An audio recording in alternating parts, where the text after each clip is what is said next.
All right, so this is the 5th time I've tried to make this video, and this is going to be the last time I make this video. Lord, please let this get out. Oh, please, please, please, please. Okay, so the questions that you ask, and this might sound really simple because it really is simple. The questions that you ask will dictate the answers that you receive.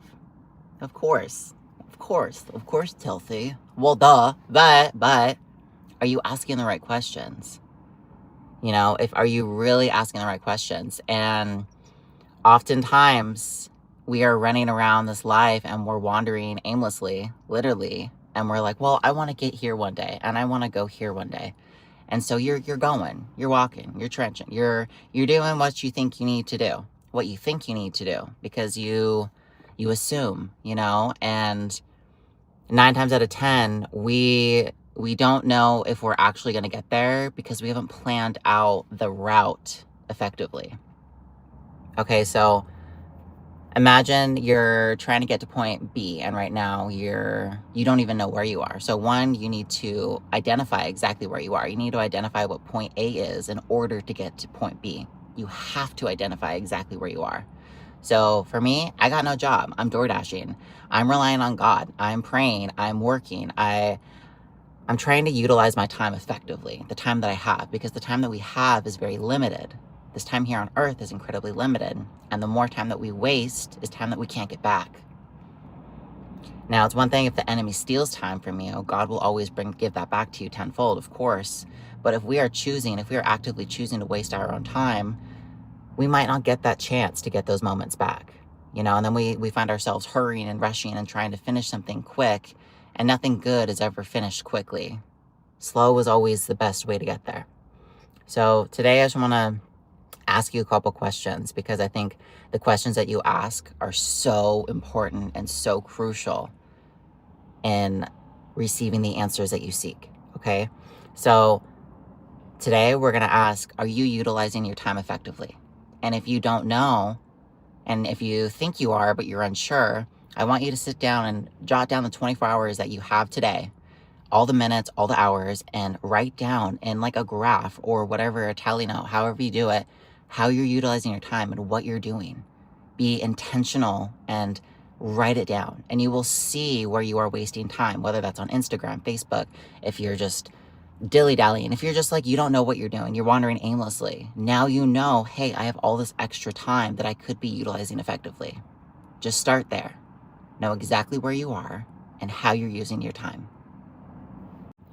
Okay, so I'm going to piggyback right off of that last video that I made. If you want to go look at it, it's a short called The Questions We Ask Are Crucial, #God. This is just going to be a little part 2. So pretend like you have your graph. You've already done your graph and you know exactly where all your time is going. Okay, maybe you sleep for 6 hours. Maybe you're sleeping for 10 or 12. You're really depressed. You don't know how to get out of that. A good question you can ask is, what will it take for me to heal my depression or get out? We can always ask a question in relation to the problems in our lives. And if we keep asking questions, it's so cool because the human brain will work tirelessly in order to solve that for you, solve the issue. And if you try to solve those issues with God, it's like, that's when miracles happen. Okay. So pretend like you have your graph and you know exactly where all your time is going. Okay. Now you need to make a second graph. And you need to picture that this is like your perfect day. You need to ask yourself like and I'm gonna have to make a longer video on that one, but imagine what your perfect day would be like in order for this graph. And the question with this graph, okay, you have the first graph. Now you have the second one. What would your perfect day look like that would glorify God and the calling on your life? And you might need to sit with that for a long time. That might need to be like a day or 2. That might need to be a couple hours of meditation. That might be a lot of prayer. That might need to be some studies.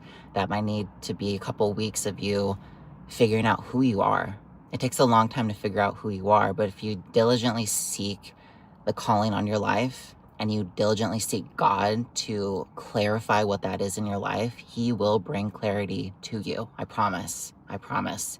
He's brought it into my life. He has turned my life upside down. I'm a completely different person, but the thing is that I'm right back to who I used to be. I'm back home to who God made me to be. And it took a lot of time and a lot of refinement and a lot of healing. But ask yourself, what would my perfect day look like, where all your time would be used effectively, that would glorify God and the calling on my life? And then write that out. And I want you to live that day. You need to live that day. You need to know what it feels like. You have to be that person. You at least need to know that you can be that person, because you can. God wouldn't put that calling on your life if you weren't meant to fulfill it. I promise you. I promise you through these tired eyes. I promise you. God loves you.